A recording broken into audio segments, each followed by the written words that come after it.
Alright, it is July 18th, 2017. We're here with Joy and Biscuit. And Joy, you're going to tell us about your father, JFP Zingle, aka Fritz. My father was a very complicated man. He was born in 1918, and he was an only child for 10 years.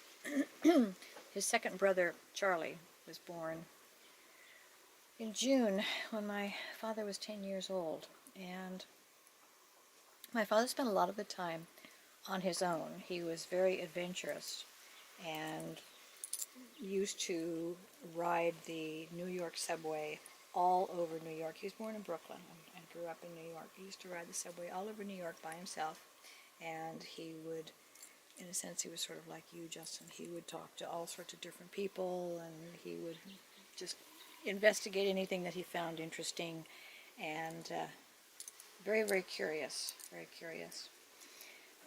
One of the earliest memories that he shared with us was one time when he was 5 years old. And in those days, parents didn't think anything of leaving their children alone by themselves or letting them wander around or go out and go all over the city and so forth by themselves. Anyway, one time when he was 5 years old, it was the night before Christmas. In other words, it was Christmas Eve. And my grandparents had left my dad in bed and gone down the street a block or so to the local pub, or it was more of a pub than a bar, but anyway, they were there, and my father woke up in the night while they were gone and was thinking that it was Christmas morning, and he crept down to the end of his bed where he had hung his Christmas stocking, and it was empty because it was Christmas Eve, and he cried and screamed and yelled so loud that his parents, my grandparents, heard him all the way down the street and went rushing home thinking he was being killed or murdered. And of course he wasn't being, he was just felt that he had been done out of his Christmas goodies. And so he was very relieved when they explained to him that no, you're a night early, actually 2 nights early. So I thought that was kind of cute, actually. So you said that was his earliest memory? Or That was one of the earliest memories that he shared. One of his other memories was he said that when he was younger, he must have been about 3 or so, that his mother came into the room. His parents were Catholic. His mother was devoutly Catholic. Anyway, his mother came into the room, and there was a big statue of the Virgin Mary. And his mother came into the room and said, you know, because she heard him talking, and she said, you know, Fritz, what are you talking about? Who are you talking to? And he said, well, I was talking to the statue. And she said, why are you talking to the statue? And he said, because the statue was talking to me. So, which was rather interesting. Huh, so he remembered what the statue was saying? No, he didn't. He didn't. Now, it's interesting because he was an atheist. Yes, well, he wasn't an atheist when he was that young. That was later. My grandmother's mother, that would be Catherine Meering, lived with them and acted as a babysitter because for a number of years my grandmother worked. She worked for Vitagraph in New York, but Vitagraph was actually the forerunner of the movie industry. So anyway, she was a career woman for a number of years. As I said, my father was a very curious individual, and in those days you could buy just over the counter all sorts of things which are specifically banned now. And so my father used to do all kinds of different experiments and things, and he was very interested in blowing things up. And on one occasion he set off I wish I could remember more of what he told me about the things that he did, but he used to make bottle rockets and all kinds of things. And on one occasion he was so successful blowing something up that he actually blew a hole in his finger. But he survived that, but he had the scar till his dying day.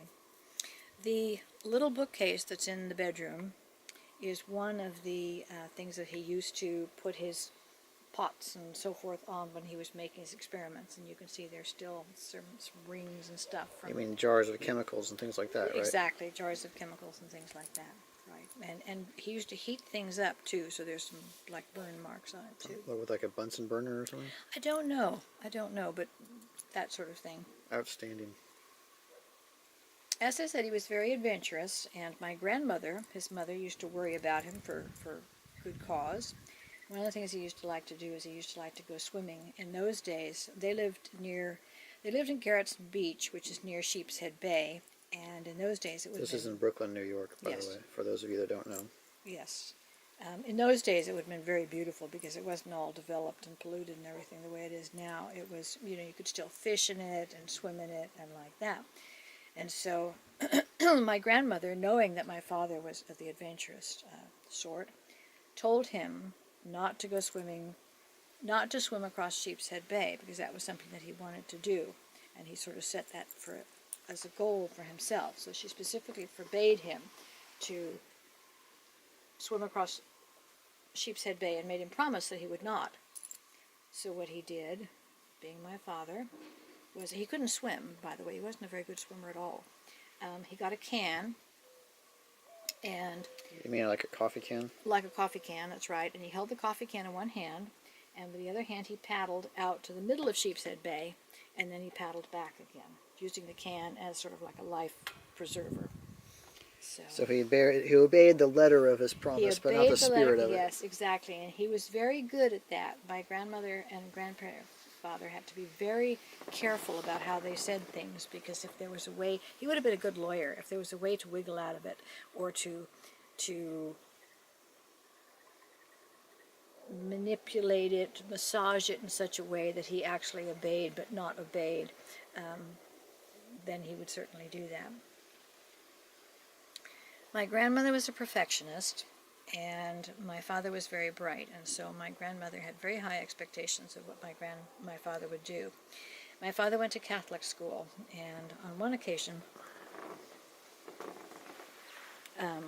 my father had, for one reason or another, worked particularly hard, and so he came home with almost, they graded them in numbers, and at the school they didn't do ABC.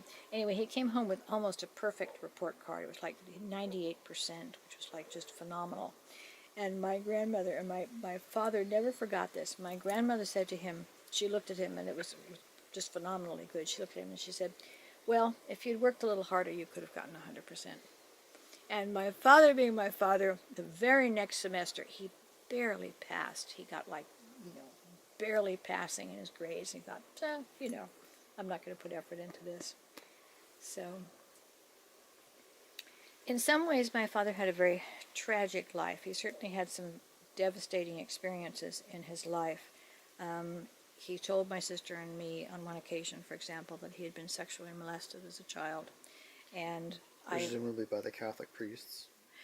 I think he said something indicating it was the priests.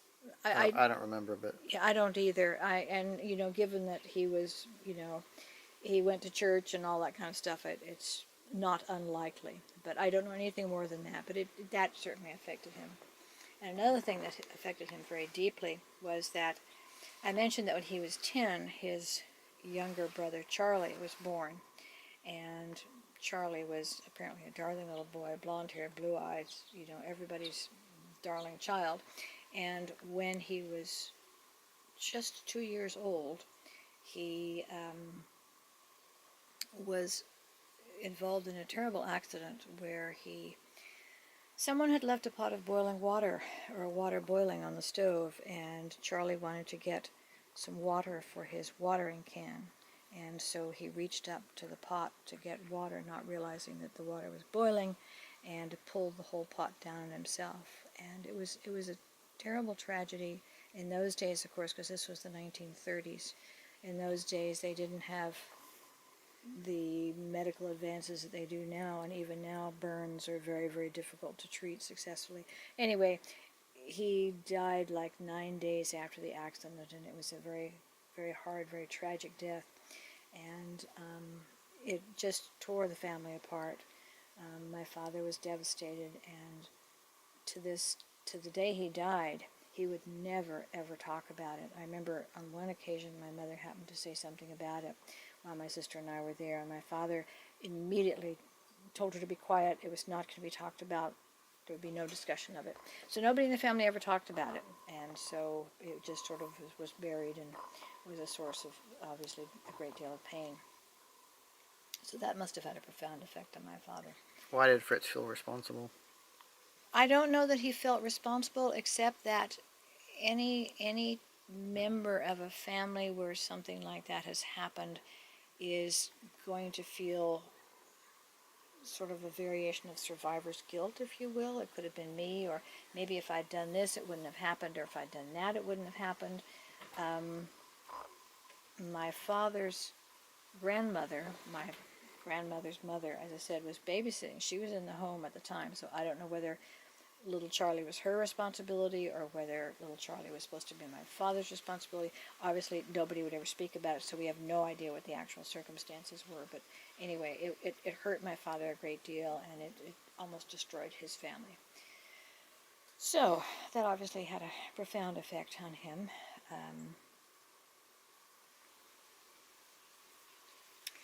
When my father was 15, 3 years after Charlie's death, my Uncle Tom, his youngest brother, was born. And there, as I said, there was 15 years between them, so they were never close. And my father went away to school when he graduated from high school. He went to MIT, and eventually got a degree in electrical engineering. So I think that's as much as I want to say about my father right now, about his early years, and then another time I'll talk about, when he went into the military and met my mother and all that kind of stuff. Thank you, Joy. You're welcome, Justin.